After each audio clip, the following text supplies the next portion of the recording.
Hi everyone.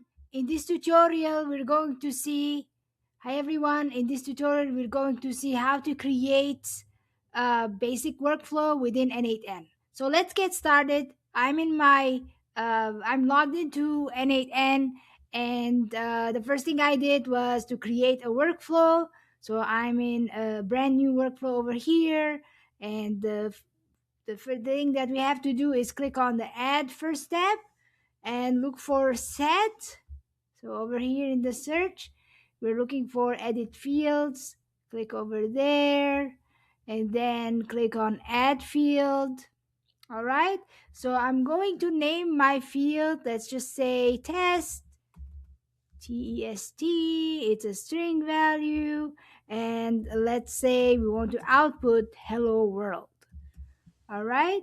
So this, if I were to execute this step, it's gonna output me what I entered in the string, which is hello world. And if I want to go back to the canvas, as we're seeing here, this is a very basic workflow where we use the edit fields option, the set option, to set it up. Thank you for watching and have a great day.